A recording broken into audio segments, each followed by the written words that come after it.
Bienvenidos a este nuevo episodio del Futuro de las Ideas, del podcast de SADC-Pol. Si estáis escuchando este podcast en las plataformas de audio habituales, probablemente no notaréis ninguna diferencia, pero si lo estáis viendo en vídeo, veréis que estamos en el Parlamento Europeo, porque hoy entrevistamos a un europarlamentario, Luis Garicano. Muchas gracias por prestarte a este podcast. Conocéis a Garicano de sobras, es un economista con una larguísima trayectoria en la Universidad de Chicago, en la London School of Economics, en la IE Business School. Ha hecho papers y repasaremos algunos de ellos, aunque hablaremos de actualidad sobre organización del conocimiento, sobre organización del trabajo, sobre reformas estructurales, que probablemente sea la razón por la que es más conocido en España, y por supuesto tiene una larga trayectoria, no tan larga, también hablaremos de ella, una trayectoria política vinculada a Ciudadanos y ahora como eurodiputado y vicepresidente del grupo Renew Europe. Luis, de nuevo, gracias. Quería empezar preguntándote por algo que tiene que ver con tu trayectoria intelectual como economista y con tu actividad política actual, que es que de alguna manera estáis fundando un nuevo campo de la economía en directo, en tiempo real, que es el campo de las sanciones a Rusia. Tú estás trabajando, diseñando estas sanciones, es algo que tiene algunos precedentes.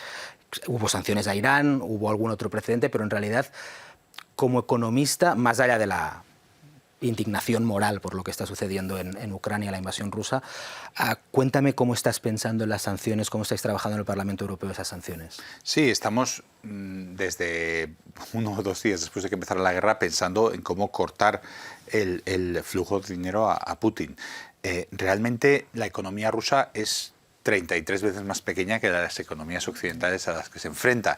Es una economía muy pequeña, del tamaño de España, y depende completamente del flujo de dinero exterior. Entonces, en principio, debería ser muy vulnerable a las sanciones.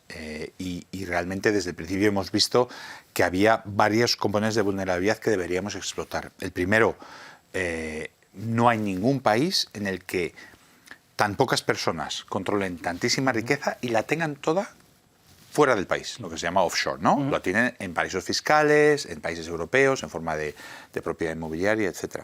Entonces, estos oligarcas son una primera fuente de vulnerabilidad porque realmente no solo la riqueza está concentrada, sino que encima la tienen fuera, la tienen a nuestra disposición.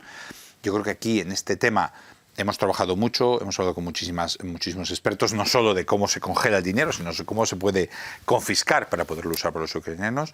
Y creo que aquí se ha avanzado bastante. Hay poca gente, pero hay que avanzar más. Yo creo que vamos a intentar subir a 6.000. Ahora en el Parlamento Europeo vamos a presentar una lista de hasta 6.000 personas para ampliarla considerablemente las sanciones.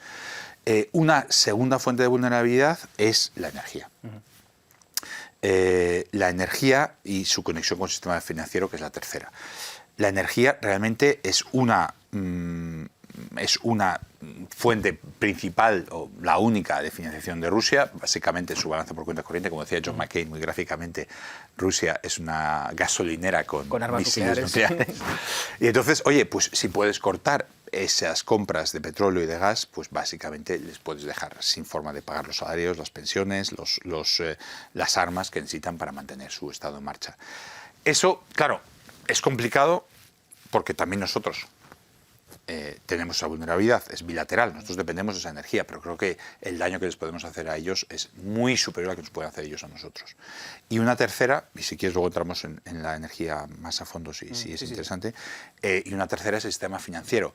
Es un sistema financiero en el que todas o una parte enorme de las reservas estaban en bancos occidentales, una parte muy muy importante, 350.000 millones, y en el que se podía cortar inmediatamente el flujo. La verdad es que yo recuerdo haber hablado aquel viernes 25 y 26 sábado de la posibilidad de que se congelaran las reservas, pero nadie se imaginó que el primer domingo de la guerra, sin cortarse, Occidente tomó una decisión tan profunda como fue cortar las reservas. Hizo otra, que era la de cortar el acceso de los bancos a SWIFT, al sistema de pagos internacional, pero esa realmente no ha sido en absoluto efectiva. ¿Por qué? Pero es como cortar un río y poner un dique a la mitad del río, el agua va alrededor. Si tienes 30 bancos y cortas el acceso de 7, pues los pagos van por los demás. ¿Y crees que van a funcionar? Porque tengo entendido que Rusia ha decidido dejar de publicar algunos datos económicos para que nos cueste más evaluar el impacto de las medidas.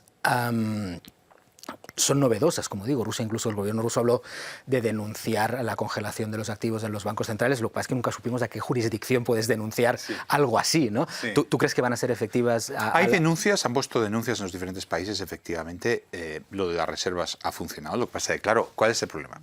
Lo que decía del Río, ¿no? Tú cortas el stock, la cantidad fija de dinero que tienen depositada, que son estos 350.000 millones sobre los 600 o 700.000 millones totales que tenían. Pero estás dejando que entre el flujo. Y el flujo, hasta ahora, en lo que llevamos de guerra, son 40.000 millones nuevos para pagar el petróleo y el gas. Mientras ese flujo siga entrando, las sanciones tienen una eficacia limitada. La realidad es que donde mejor se ve es en el rublo. Ellos han estabilizado el rublo se derrumbó y ha vuelto a su nivel inicial. El esfuerzo por pulverizar, o sea, yo creo que la nueva disciplina sería la disciplina de guerra económica, digamos, que habría que poner en marcha, efectivamente. A lo mejor me animo a escribir el libro de texto.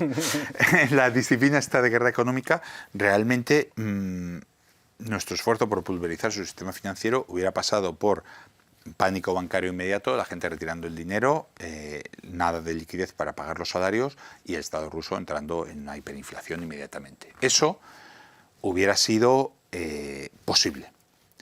Hubiera sido posible esos primeros días, hubo pánico en Rusia, pero lo hemos remediado nosotros mismos dejando que entre el dinero de la energía. Yo creo que hay una condición suficiente y necesaria para que esto funcione, que es que paremos las importaciones de gas y de petróleo. Si lo paramos, no tengo ninguna duda de que funcionará. Si no lo paramos, tampoco tengo dudas de que no funcionará. Habrá daño de la economía a medio plazo, no tienen piezas para su industria tecnológica, pero lo que es realmente paralizar Rusia, bueno, vas a ir creando este daño a medio plazo. Yo te digo, los tanques no tendrán el chip que es alemán, pero no habrá derrumbe.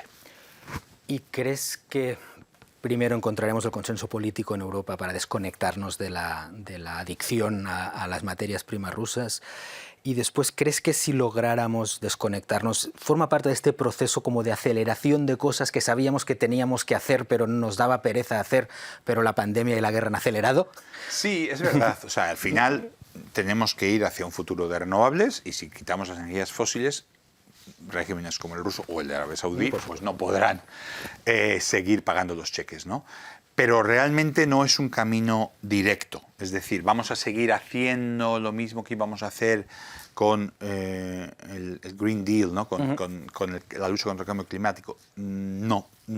Tenemos que seguir haciendo eso, pero además hay que tomar un pequeño desvío, que es para prescindir hoy, no dentro de 6 meses, dentro de un año, dentro de 2, hoy, de toda energía fósil rusa, necesitamos permitir que la energía nuclear tome un papel muchísimo más importante que iba a tomar. Fíjate que Alemania cerró 3 plantas nucleares en diciembre del año pasado y va a cerrar 3 este año. Y dicen que no pueden prescindir del gas, pero también dicen que no pueden volver a abrir las nucleares. Oiga, es que usted no puede prescindir del gas porque no quiere. Entonces, el consenso político necesario es un consenso político que pasa por decirle a la gente, oye, algunas de las cosas que habíamos ya hecho las tenemos que revertir. Y eso políticamente es muy difícil. A lo mejor tenemos que usar otra vez más carbón, muy provisionalmente. Y a lo mejor tenemos que abrir las plantas nucleares. Oye, pues habrá que abrirlas. Eso ahora mismo políticamente en Europa no es viable. Como el campo, los gas, no sé cómo se dice, gasoductos, no, los gas fields, como se dice. Hombre, sí, las reservas de gas. Las reservas de gas, perdóname. Es que las reservas de gas de Groningen, en Holanda, que hay ahí 550.000 millones de metros cúbicos, que son muchas veces, o sea, de Rusia, para que la gente tenga 2 datos en la cabeza, de Rusia a Europa importa 150.000 millones de metros cúbicos de gas. 150, o sea, número para que la gente lo tenga, 150. De ellos creemos que podemos reemplazar 2/3 con gas natural importado en barco, lo cual nos quedan 50.000. O sea, me has dicho, 50.000, no se puede hacer. Bueno, vamos a ver. Con lo de Groningen tendrías 500.000 millones. O sea, 10 veces, podéis estar 10 años y ya estaría. Solo con el Groningen. Otra posibilidad, la energía, un tercio del gas que viene de Rusia a Alemania, un tercio de todo el gas que usa Alemania, va a la energía, produce energía. Bueno, pues si haces las nucleares, haces tal para la energía, no tiene tu industria que prescindir de ello. Es decir, lo que estoy tratando de indicar es que hay posibilidades y que no se exploran por problemas políticos, claro. Que no es decir, vamos a pasar frío, como dice el canciller alemán. Es decir, vamos a hacer cosas que son políticamente difíciles, pero que están ahí encima de la mesa. Este dilema, Luis, parece encarnarlo alguien como tú, un economista que durante mucho tiempo trató de influir a los políticos diciéndoles esto es lo correcto, esto es lo que se puede hacer, y un político que ve las constricciones de los riesgos que supone hacer incluso lo correcto. ¿Cómo experimentas ahora mismo en las circunstancias actuales este dilema? Más o menos sabemos lo que hay que hacer, más o menos sabemos que es posible, pero es imposible hacerlo.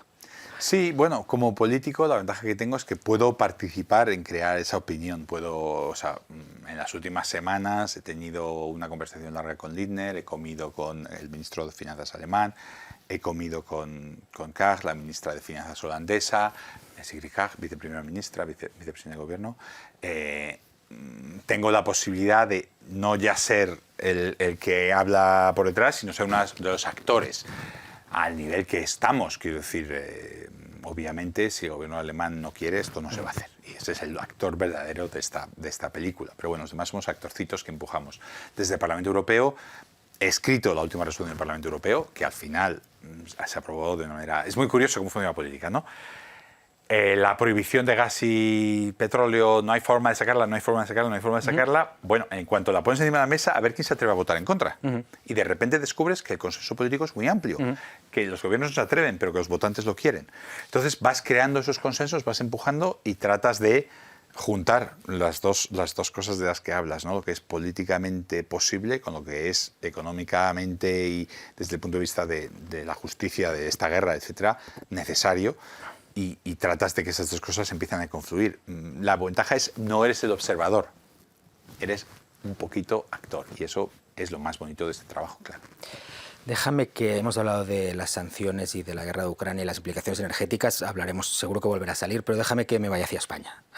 En este papel que tuviste, digamos, junto a, yo diría que otra generación de economistas que después de la crisis financiera, que se convirtió en una crisis de deuda, salisteis a lo público a tratar de explicar las reformas que necesitaba España, el inicio de lo que podría haber sido un ciclo reformista que lo fue muy poco o no lo fue en absoluto, y que ahora, pensando en los fondos europeos, me fui a parar a un paper que publicasteis en 2013, que utilicé para uno de mis libros, que se llamaba Political Credit Cycles, The Case of the Eurozone, donde decíais algo que ahora me empezaba a rimar con la situación actual. Veníais a decir, y voy a simplificar mucho porque no soy economista, algo así como que la llegada del euro, la llegada de fondos europeos, frenó a muchos procesos reformistas españoles que se habían hecho durante la década de los años 80. Y griegos Y del sur de Europa. Los países del sur de Europa habían hecho reformas con el objetivo de entrar en el euro, de recibir fondos de cohesión y demás.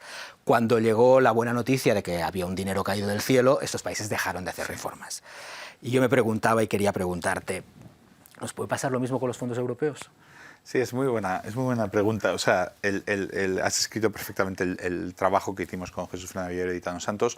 Nuestra idea era, vas aspirando, vas llegando al 2000 a entrar en el euro y piensas, oye, el euro nos va a dar una gobernanza que nos va a obligar a todos a ser buenos, entre comillas. Claro, de repente descubres que seas bueno, seas regular o seas malo, no pagas un tipo de interés menor que Alemania. Tienes infinito crédito para hacer burbujas inmobiliarias, puentes a ninguna parte, aeropuertos a ninguna parte y lo que haga falta. Oye, los políticos y los promotores y todo el mundo con dinero gratis, pues oye, se corren la juerga. Y entonces, de repente, hay un caso muy bonito, que no es en España necesariamente, en España también pasa, que es la reforma de pensiones griega, que se pone en marcha la reforma de pensiones. De repente ven, oye, pero si no nos hace falta, y la abandonan. Y era una reforma que estaba consensuada, que estaba trabajada, que tal, y la abandonan porque, oye, ¿para qué meterse en líos? ¿No? Hasta que llega la crisis y hay que hacerla. Al final, las reformas solo se hacen cuando hay obligación, ¿no? Entonces tú dices, oye, ¿qué pasa con los fondos europeos? En este caso hemos hecho una cosa un poquito diferente, que es decir, oye, este dinero no viene sin condiciones, viene a cambio de reformas. Es un dinero, es el primer dinero europeo que viene por resultados. Es decir, antes te decían, fondos estructurales, te doy este dinero para que hagas una autopista. Y ahora me justificas y me das recibos. Ahora no, ahora es, cuando demuestres que has alcanzado determinados objetivos, yo te voy dando dinero. Liberando. Sí, o sea, es como una comisión por ventas, no es... Antes era, si trabajas 5 horas en la oficina, te doy 500 euros. Ahora es, si consigues vender 10 computadoras, te doy 500 euros. O sea, es por resultados. Esa es la diferencia, ¿no?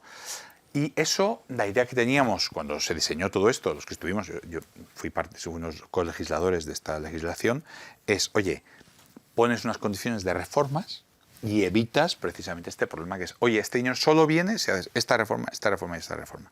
¿Qué pasa?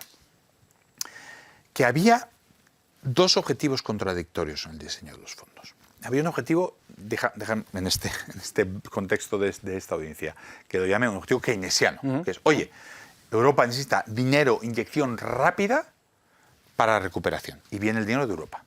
Y había un objetivo estructural, que es, oye, necesitamos gastar el dinero bien para que se hagan reformas, no como antes. Y hacer reformas en tiempo en que hay dinero disponible. Con este dinero, que no hay dinero disponible, para que las reformas, el dinero te tranquilice las restricciones que tienes. ¿Qué pasa? Que estos objetivos están en conflicto y que al final la Comisión Europea, cuando ha tenido que exigir que estas reformas se hagan, yo creo que se ha ablandado y el objetivo, o bien por razones políticas, que no quieren ser los malos de la película como fueron en los años 2000, 2010, o bien por razones económicas, que quieren que el dinero llegue para no ahogar la recuperación, cualquiera que sea las dos razones, la realidad es que se convierte en las reformas en un ejercicio de lo que se llama en inglés box ticking, ¿no? De check. Vale. Me cuentas, oye, has hecho, está en el BOE. Sí, está en el BOE. Pues vale, ¿pero qué está en el BOE? No, se titula reforma. Vale, pues si se titula reforma. Reforma de las pensiones. Luego resulta que las indexamos. Que hacemos lo contrario, pero podemos reformar las pensiones. pensiones. Exacto. Entonces aquí el riesgo es, y las pensiones es un ejemplo precioso porque es el más importante, que es, oye, ¿va la Comisión real? Y no lo sabemos, estamos en ese proceso ahora. ¿Va la Comisión realmente a mirar el BOE y decir, esta reforma hemos hecho, como pone en el papel, un análisis de sostenibilidad y llevas que las pensiones no sean sostenibles? ¿O va a decir, reforma, cheque? Eso todavía está encima de la mesa. Y eso es lo que va a determinar, respuesta a tu pregunta, que es, ¿van a ser reformas, va a ser dinero que anestesie y evite reformas, o va a ser dinero que anestesie y permita reformas? Ojalá sea lo segundo, yo he luchado por ello. Entiendo que cuanto más crisis económica hay, con los precios de la energía, con Ucrania, etcétera, más tentación hay de decir, oye, vamos a cerrar los ojos, vamos a dejar que este dinero se gaste como haga falta. Hay una cosa que yo aprendí durante la época de consecuencias políticas de la crisis económica, es decir, cuando la crisis llegó al sistema de partidos, que es que mis amigos politólogos me decían, ante mi escepticismo, que los políticos tienden a ser racionales, que los políticos tienden a responder a incentivos racionales. ¿Hay incentivos racionales en España para no ser reformista? ¿Hay alguna razón por la que vemos que el país es incapaz, con el acuerdo de los ciudadanos, de buena parte de los ciudadanos, de no llevar a cabo reformas que, por otro lado, parecen más o menos evidentes? Sí, sin ninguna duda. Yo tengo la convicción absoluta de que los políticos son racionales. Lo he visto desde dentro. La reelección es clave.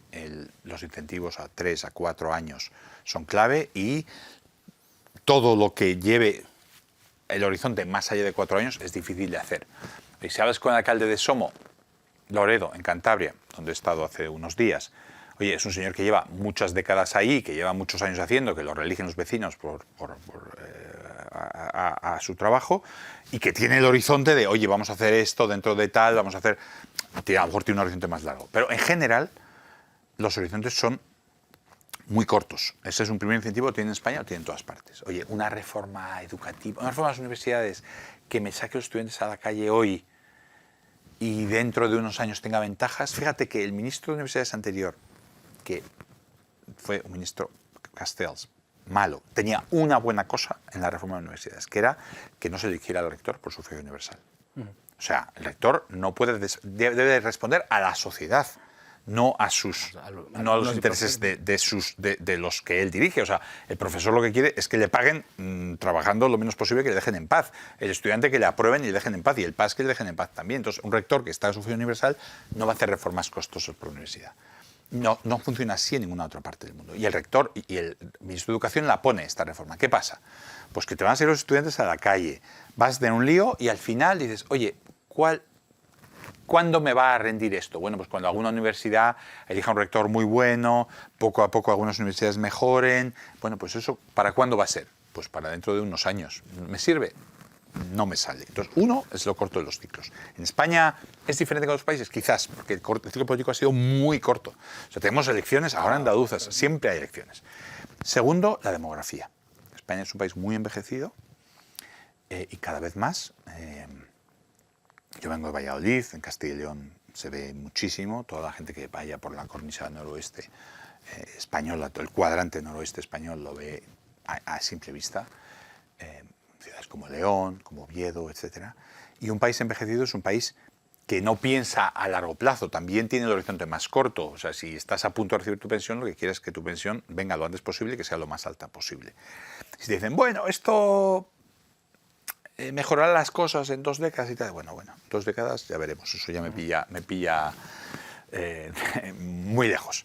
Entonces, la situación demográfica de España, que es peor que la de otros países y va a ser peor que la de otros países, es otro factor que dificulta la reforma. Y hay un tercer factor que es menos fácil de palpar, pero que yo creo que es cierto, y es que muchas de las élites españolas, que son muy internacionales, colegios ingleses, estudios en extranjero y tal, han ido perdiendo interés en lo que pueda pasar. O sea, se ha ido bifurcando el país entre los que están, digamos, atados a España y los que están globalizados. Para desgracia, o sea, porque al final dices, oye, el PSOE, los partidos de izquierda que deberían defender lo público, deberían estar defendiendo que las universidades públicas, por ejemplo, fueran mejores. Pero la realidad es que eso no sucede así y a la gente de clase media alta al final dice, ¿sabes qué? Que me da igual, porque voy a una universidad privada o me voy al extranjero. Entonces, no hay esa presión para reformar el sistema.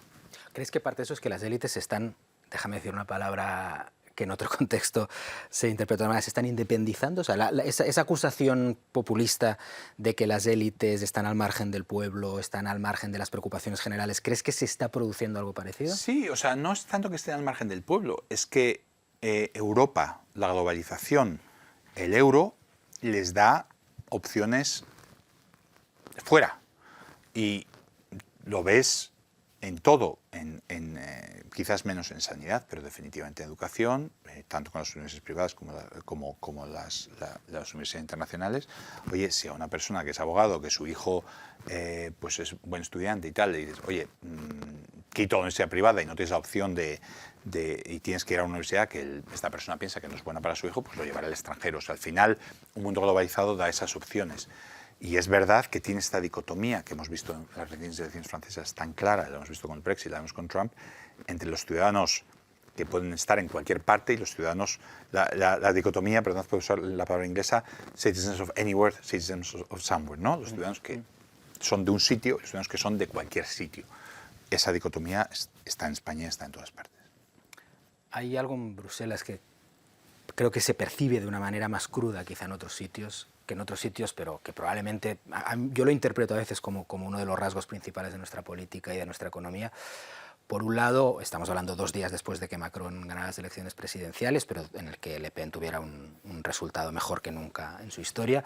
Por un lado, llevamos media década hablando de que hay un surgimiento populista, de que hay un auge del nacionalismo, del nativismo, de una pulsión antiglobalizadora, protectora, contraria a estas élites que decías.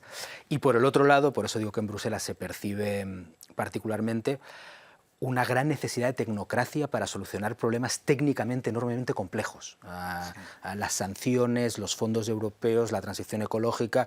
Tengo la sensación de que estas 2 tensiones conviven. Todos tenemos ganas de ser un poco más populistas, incluso quienes no lo somos, y algunos al menos percibimos que la dificultad de los problemas requiere unos conocimientos técnicos salvajes y una precisión tecnocrática salvaje.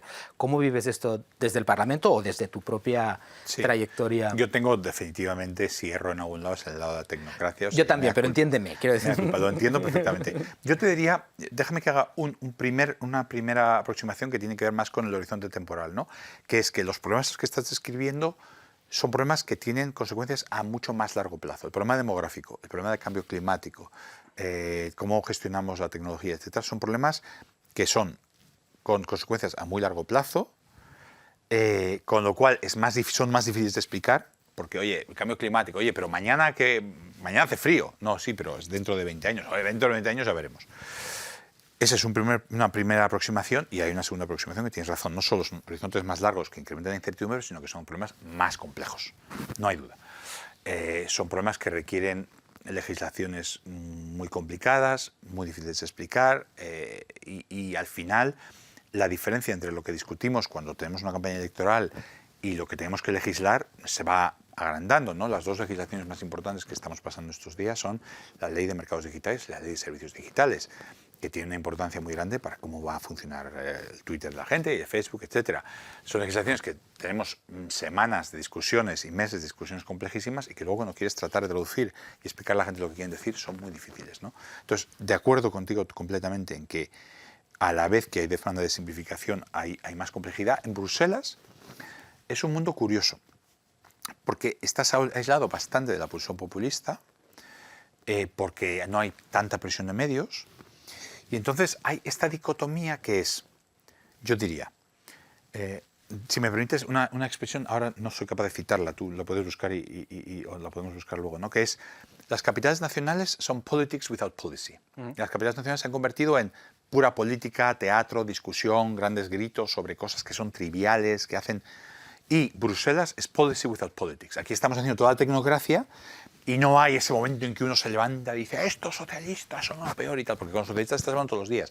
Y porque no tienes la presión pública que te permite decir eso de Irache, yo me levante y diga esto de Irache, y la gente ni se va a enterar. Con lo cual no hay beneficio de hacerlo y al final lo que tienes es una coalición populares, liberales, socialistas, con a veces los verdes, que se reúne todos los días genera mayorías de 400 o 500 en el Parlamento Europeo para legislación, vamos a ver cuántos aprueban la DSA, la Ley de Servicios Digitales. La semana que viene tenemos la aprobación final de la DMA, la Ley de Mercados Digitales. Y la Ley de Servicios Digitales, que ya la hemos firmado, se aprobará en un mes y medio o dos.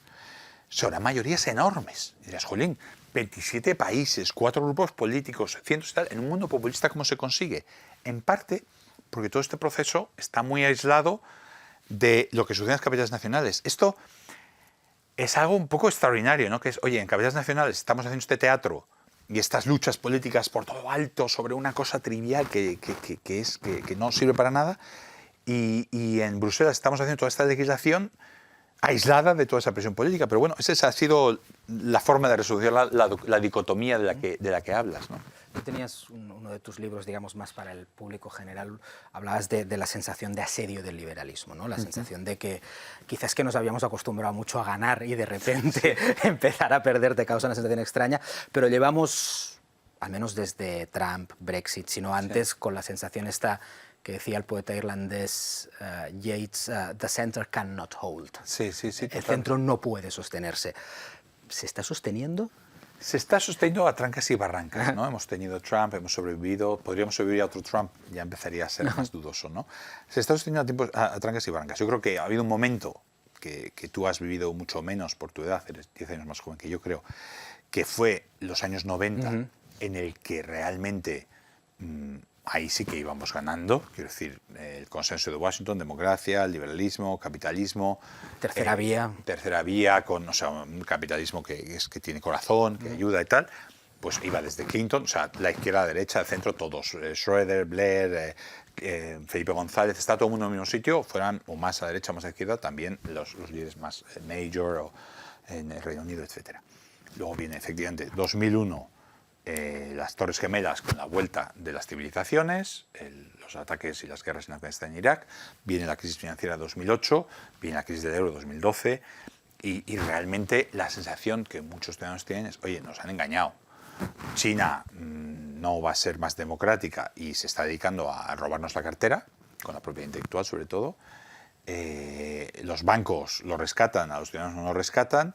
Esto es la ley del embudo, nosotros siempre perdemos, ¿no? Muchos ciudadanos tienen sensación y tienen razón. Realmente la idea de hacemos mercado libre, por ejemplo con China, y compensamos a los perdedores, solo es cierta si compensas a los perdedores, pero no se les ha compensado, se les ha dejado tirados, ¿no?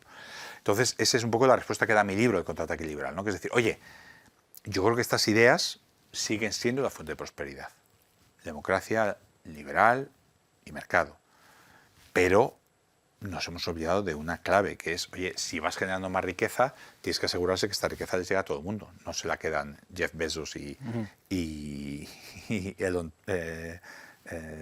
Musk, como estamos viendo estos días con su compra de Twitter, ¿no? Eso es lo que nos ha fallado. No hemos sido capaces de conseguir que esa prosperidad esté compartida. Esas dos mitades del mercado y que eran la tercera vía original, no hemos conseguido compaginarlas. Y ahí está el populismo triunfando, como muy bien dices. ¿Qué pasa? Pues que el populismo no tiene soluciones. A lo mejor nosotros no lo hemos hecho bien. Las democracias liberales occidentales. Pero la alternativa que están presentando los populistas no tiene soluciones, como se ha visto con Trump. Entonces, cuando ellos suben al poder, pues demuestran que no es la solución. Si Le Pen hubiera triunfado, los jóvenes franceses que han votado a Le Pen, que son los mismos jóvenes que en Inglaterra votaron el Brexit, son los grandes perdedores de estos cambios. O sea, les gusta decir, lo rompemos todo, y luego realmente irían a peor. Y cuando se dan cuenta que van a peor, tenemos otra bocanada de aire, ¿no? Pero es verdad que no, estamos renqueantes. ¿Tienes la sensación, por esto último que decías, que el consenso económico se ha desplazado un poco a la izquierda? Digamos que incluso los que teníais más mentalidad de reforma, de que hubiera más mercado en muchos aspectos de la vida pública, no digo que sea incompatible, pero sí ha habido un cierto desplazamiento hacia quizá debemos redistribuir más o mejor o inventarnos cosas nuevas para redistribuir. Yo creo que la redistribución es diferente que la intervención del Estado. O sea, tú puedes tener un mercado, o sea, y creo que eso ha sido un poco lo que yo he tratado de defender en España desde que entré en este mundo de las ideas de reformas, ¿no? Que es la idea del dilema de España, que no decía Dinamarca versus contra Venezuela, no decía Venezuela contra Reino Unido, es Venezuela o Dinamarca. Y Dinamarca ¿cuál es la idea? Un país con un mercado mucho más libre, con un mercado laboral muy dinámico, un mercado profesional muy dinámico, pero con una red de seguridad muy potente.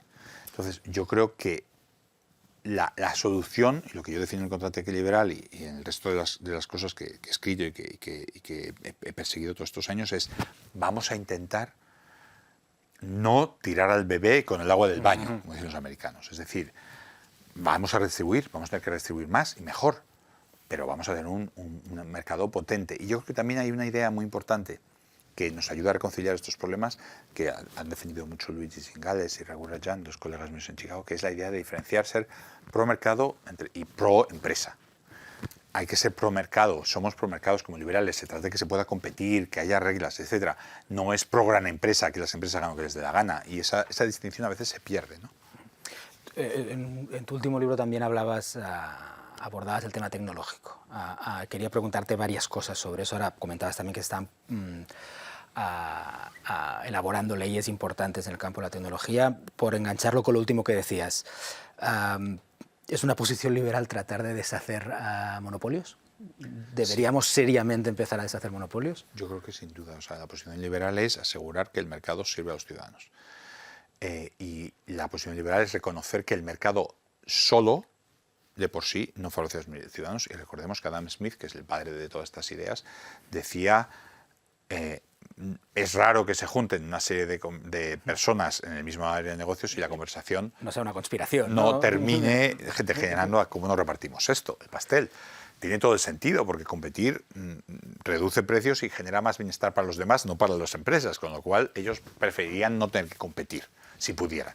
Entonces, la tendencia es a dos cosas: al monopolio, a intentar evitar la competencia vía monopolio o vía ponerse de acuerdo.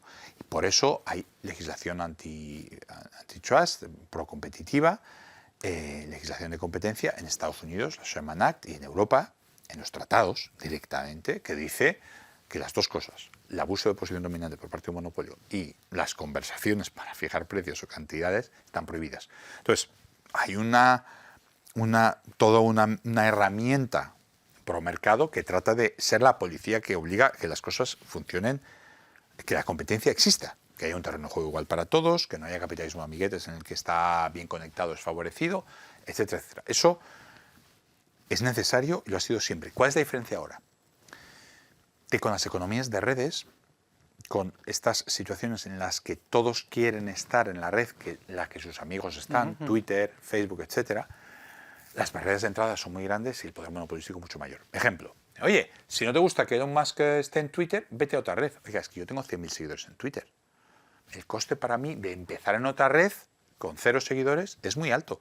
Entonces, a mí y a mucha gente como yo, nos tiene que hacer mucho la Pascua Musk para que lleguemos a A que compense irte a que compense irse a otro sitio. Y hay mucha gente con esta situación. Entonces, el poder de mercado con esos costes de cambiar es muy grande. Entonces, ¿cuál es la respuesta? La respuesta de la legislación antimonopolio tradicional no ha funcionado.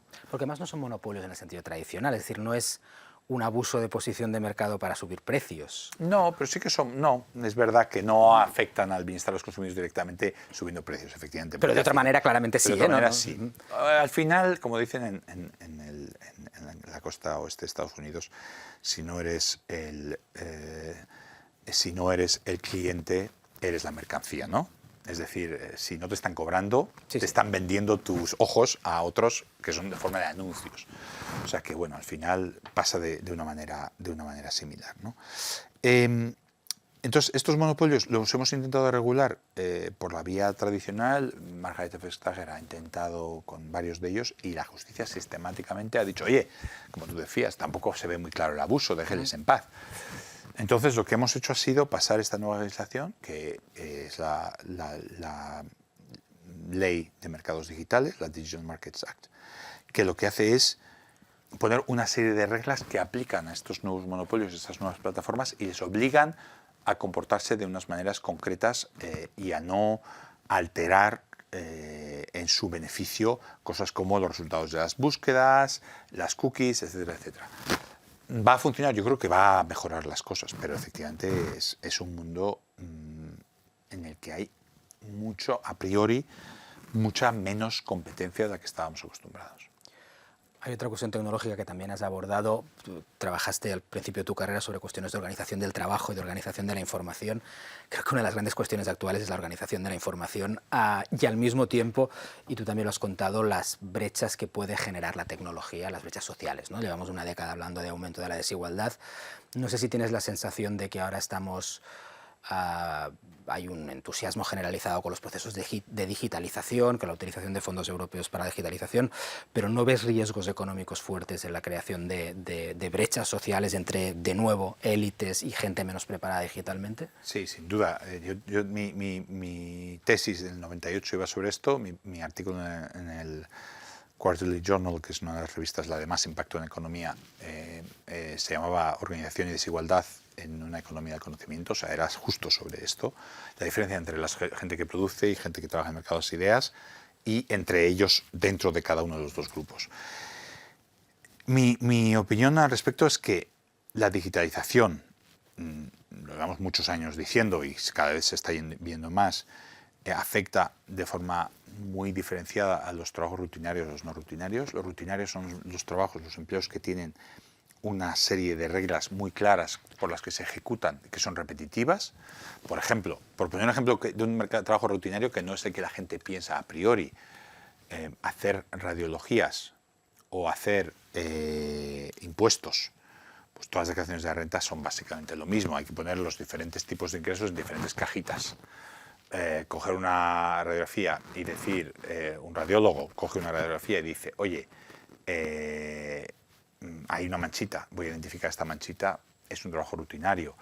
Pero, por supuesto, trabajar en una cadena de montaje apretando la misma tuerca, ves la nueva fábrica de Tesla en Berlín, ves que todos son robots. Es decir, la realidad es que son muchos empleos que una máquina muy pronto va a poder hacer mejor. Con respecto a los trabajos que no son rutinarios, y aquí hay muchas cosas que no son las que uno esperaría. ¿Cuáles son no rutinarios? Bueno, muchos trabajos de servicios no son rutinarios. La peluquería es muy raro que llegue a hacerla un robot. Cuidar a un bebé no creo que lo llegue a hacer un robot nunca. Cuidar a un anciano, difícil.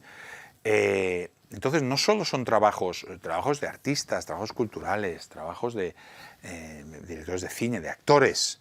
O sea, los trabajos performativos nunca los va a hacer una máquina, porque lo que queremos es una persona que nos transmite esas emociones. ¿Alguien se puede imaginar a un sacerdote que sea una máquina? No, porque no es que no pueda decir la máquina todas las palabras, es que... Pero en este sentido, Luis, yo que no soy economista, durante la pandemia me pregunté cómo funciona el mercado cuando ahora en pandemia estamos descubriendo los trabajos esenciales. Son en muchos casos los mal pagados. y los trabajos que pagamos muy bien nos damos cuenta de que podemos prescindir, al menos temporalmente y en parte, de esos trabajos. ¿Eso es una eficiencia de mercado o es simple clasismo? Bueno, como de toda la siempre vida? con el mercado es oferta y demanda. Es la paradoja de la que hablaban Adam Smith y todos los economistas iniciales sobre el agua y el diamante. ¿Qué es más importante, el agua y el diamante? Yo he vivido toda mi vida sin diamantes, no tengo ningún diamante y no tendré nunca, y sin embargo el diamante es muchísimo más caro y sin agua no puedo pasar ni un día. Pero el agua es gratis y los diamantes son caros. Claro, porque hay oferta y demanda. Entonces, hay muy poquita generación de diamantes y mucha gente que los quiere y suben de valor. Entonces, en el margen, pues es verdad que no puedes vivir sin muchos oficios. Pues una persona que limpie la calle, por ejemplo, es esencial. Pero hay muchas personas que serían capaces de limpiar esa calle. Entonces, ahí hay un tema de oferta y demanda. Lo cierto es que, a pesar de lo que he dicho, es decir, que la cuestión de oferta y demanda hace que muchos de estos empleos básicos, necesarios, estén poco pagados, yo creo que va a haber subida. O sea, es decir, que se ve en los datos que hay una subida de demanda en dos tipos de empleos. O sea, los rutinarios, tanto intelectuales como hacer los impuestos, como manuales, como poner tuercas, baja su demanda, de eso no hay duda. Y sube la demanda de dos tipos de empleos.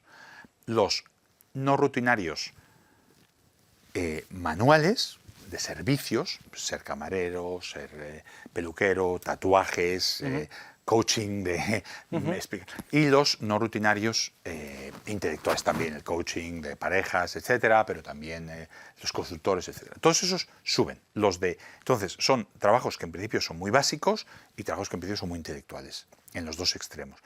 ¿Qué quiere decir? Que yo creo que sí que hay un suelo y que sí que va a haber una subida de la apreciación social en forma de salario para empleos como, pues eso, la persona que hace el tatuaje. O sea, cuando uno va por una ciudad como una ciudad americana, eso lo has hecho hace poco, es muy curioso, ¿no? Tú vas viendo qué tiendas hay, las tiendas de cosas han ido cerrando porque vienen por Amazon, pero las tiendas de servicios proliferan. O sea, es tatuaje, uñas, pelo, gimnasia, fisioterapia, pum, pum, pum, una tras otra, ¿no?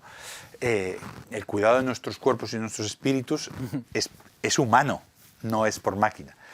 Entonces yo creo que todo eso va a subir la demanda y por ahí la desigualdad se va a recortar. Claro, los que sufren no son los de en medio, que son los que hacen esos trabajos rutinarios, intelectuales y manuales, que en muchos casos eran trabajos relativamente bien pagados, como era el obrero de una cadena de producción o como era el abogado o el trabajador en seguros que hacía papeleo, ¿no?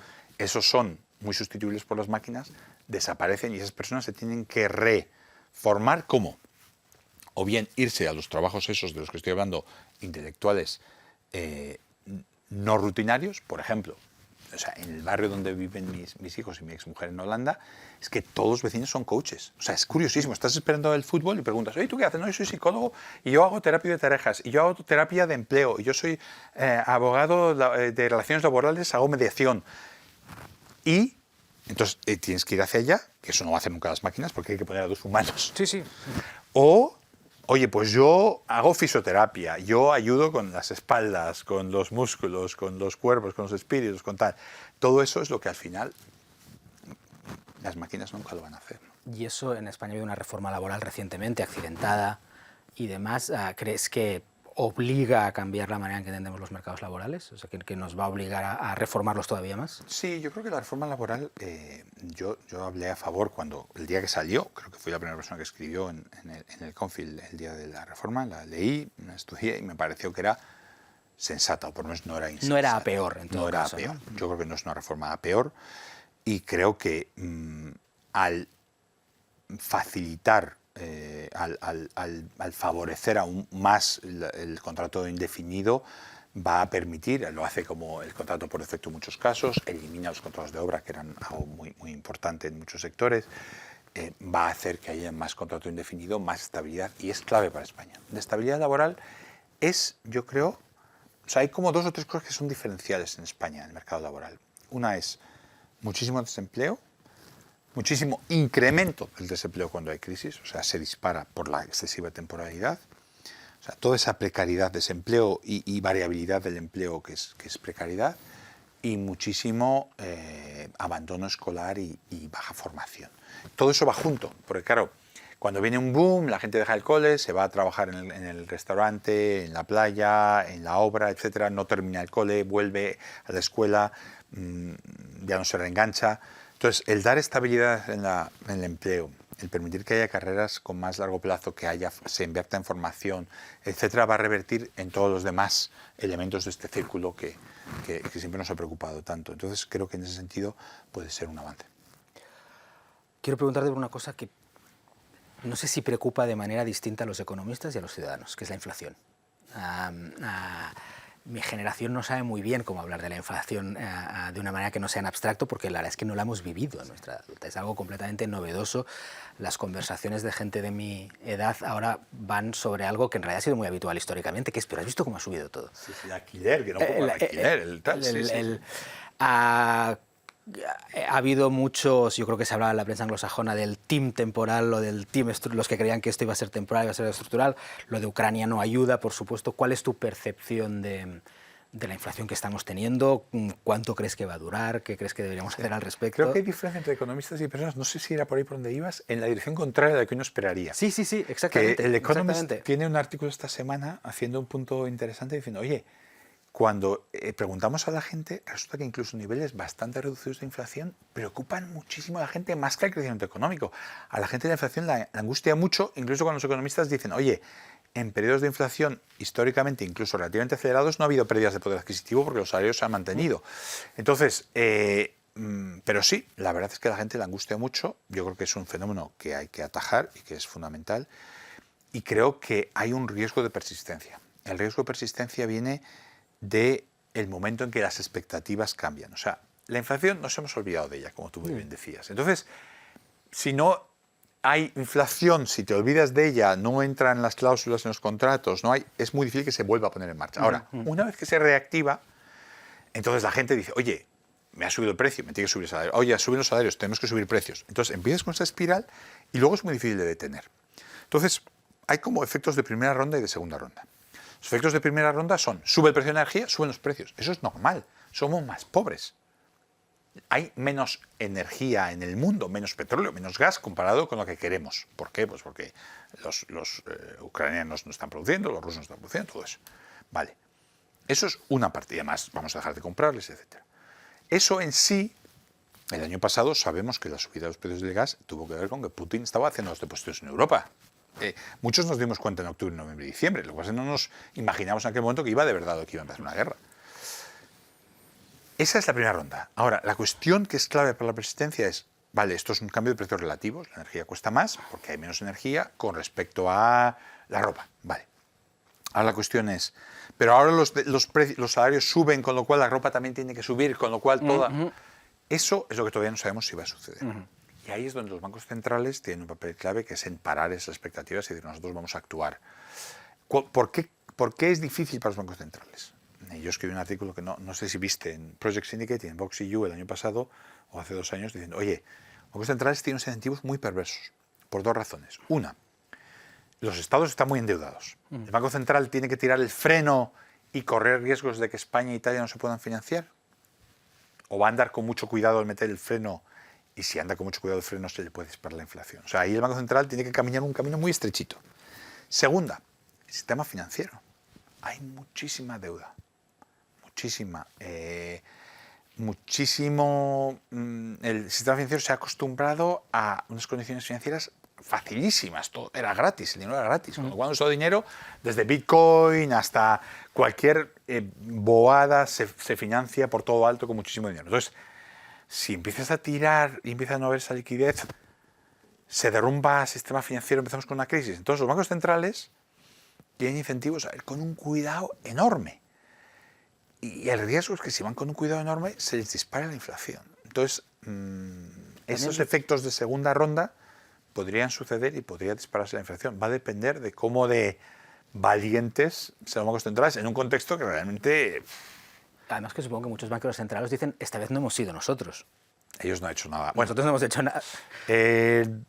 Quizás la Reserva Federal Americana ha tardado en actuar, dada el estímulo tan grande que había puesto Biden encima de la mesa. O sea, al final la inflación siempre es el resultado de lo mismo y a veces nos hacemos trampas jugando al solitario, pero la gente que nos está viendo lo puede entender perfectamente.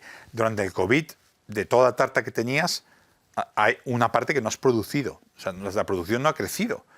Pero la riqueza en dinero de la gente ha subido. Tenemos más dinero y menos tarta. El precio de la tarta tiene que subir. O sea, y en Estados Unidos en Europa ha habido estímulos, en Estados Unidos ha habido un estímulo brutal, muchísimo mayor. Oye, la tarta no ha crecido y el estímulo ha sido enorme. No era muy raro pensar que se iban a disparar los precios. Luis, para acabar quería preguntarte, el podcast se titula El futuro de las ideas y me gusta acabar con una mirada de futuro. En 2015 publicaste tu libro con Toni Roldán, que es el director de SADC Pol. Decíais, y os cito literalmente, lo que había que hacer para que España pueda alcanzar las cotas de bienestar y justicia de los países más ricos y estables de Europa y el mundo. No digo que 2015 sea prehistoria ahora, pero en todo caso fue antes de la parte dura del procés, antes de Brexit, antes de Trump, antes de pandemia. ¿Cómo actualizarías ahora ese libro? ¿Cuáles te parecen las prioridades a futuro para que España, o ampliándolo a Europa, ahora que trabajas también en este ámbito, alcance cotas de estabilidad y riqueza? Yo creo que desgraciadamente el libro sigue siendo totalmente de actualidad, pero de una manera un poquito preocupante, que es, sigue habiendo necesidad de todas esas reformas, pero uno ve mucho menos, y tú lo comentas en tu libro sobre la ruptura y sobre la generación un poco que se desilusionó, hay menos espacio para hacer esas reformas. Esa es la necesidad existe, la posibilidad de hacerlas se va cerrando esa ventana de oportunidad. Tuvimos una oportunidad muy grande con la posible coalición frustrada entre PSOE y Ciudadanos, en la que Toni Roldán y yo y otros estábamos muy involucrados. Estuvimos muy involucrados en la negociación que hubo en el 16 para una coalición similar. Y realmente ahora se ve menos. A mí mi miedo es con lo que hemos hablado antes de la oferta y demanda de reformismo en España, pues con la demografía que tenemos, con las élites un poco que están a otra cosa, es que en España no hay ahora mismo un segmento social que esté demandando esas reformas. Cuando en el 2008 un grupo de economistas sacamos el manifiesto de los 100 para reformar, para el contrato único, y hablamos de reformas del mercado laboral, había un fermento enorme de personas que querían hacer todas esas reformas, luego que se transformó en UPyD, que se transformó en Ciudadanos en gran parte, pero que mucha gente estaba en el PSOE, mucha gente estaba en el PP, y puedo hablar de gente desde Jordi Sevilla hasta los Nadal en algunas cosas. Pues había mucha gente que estaba tratando de pensar en reformas, pero que realmente ahora mismo no existe, ¿no? Entonces, ¿cuál es el riesgo?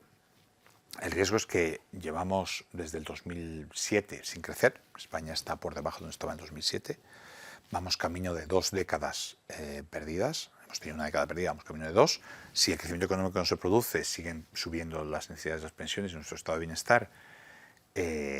Y nuestro país no es capaz de invertir en innovación, en educación y en el futuro, pues lo que vemos es que las Lituanias y las Estonias del mundo y las Coreas del mundo y todos los países que sí son capaces de hacer estas cosas nos van adelantando, y que España va cayendo en la irrelevancia. O sea, el riesgo aquí es que esta ventana que nos ha ofrecido Europa se cierre y que nuestro país pierda definitivamente el tren. A mí, por eso he puesto tanto énfasis y he luchado tanto por este plan de reconstrucción, momento en el que Europa nos ha gastado dinero, nos ha dicho haced estas reformas, me parece que es el último momento posible. Y la reforma de las universidades que se va a hacer va a ser peor que cosmética. La reforma de las pensiones que ha hecho es peor que cosmética, es hacia atrás, es hacia menos sostenible. La reforma del mercado laboral que se ha hecho va hacia adelante, o sea que bueno, por ahí no, por lo menos no. La educación que se hace no creo que sea una reforma positiva. Si perdemos esta oportunidad, yo no sé si España va a tener una oportunidad similar para hacer realmente las reformas que nos pueden llevar a ser una economía próspera como esas de las que hablábamos Toni y yo del norte de Europa. ¿Y crees que Europa puede empujar a hacernos, o en realidad tiene que haber una legitimidad democrática para que sean los gobiernos españoles los que se lo crean, más allá de cumplir las condicionalidades que nos vengan desde...? A mí me gusta esta idea de la zanahoria en vez del palo, ¿no? Europa antes te decía, haz las reformas o se te va a caer el pelo. Y Europa te dice, oye, aquí tienes el plan de recuperación. 750.000 millones, de los que a España le van a corresponder 70.000 millones. 82 contando todo. Este dinero lo tienes a cambio de que vayas cumpliendo estos hitos reformistas. Esta fue la concepción de este plan, esta fue la legislación que se dio en el Parlamento Europeo, que yo creo que, como está pensado en positivo, no ocasiona ese rechazo de, oye, Europa nos impone, no, Europa simplemente dice, oye, este dinero si lo quieres, si no lo quieres no lo hagas, allá tú. A mí me gusta mucho eso, pero eso requiere que Europa realmente esté comprometida con que esto suceda.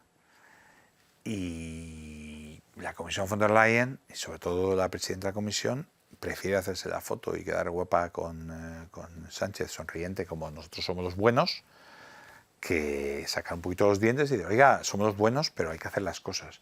Y eso es pan para hoy y hambre para mañana. Es difícil criticar a la Comisión, porque bueno, pues son los únicos que... Europa nos mantiene en un momento populista, en dos sentidos, nos mantiene por el camino bueno. El Estado de Derecho, que el gobierno populista y sobre todo Podemos intentaron intervenir en la justicia y se les impidió, y la economía. Pero nos mantiene, nos evita que hagamos locuras, pero no nos está forzando a que hagamos las cosas que tenemos que hacer. Eso quizás debería haber más exigencia por parte de la Comisión a la hora de cumplir esas condiciones. Luis, muchísimas gracias por la conversación. Ha sido un placer, y a nuestros oyentes y hoy a telespectadores, gracias y hasta el próximo episodio de El Futuro de las Ideas.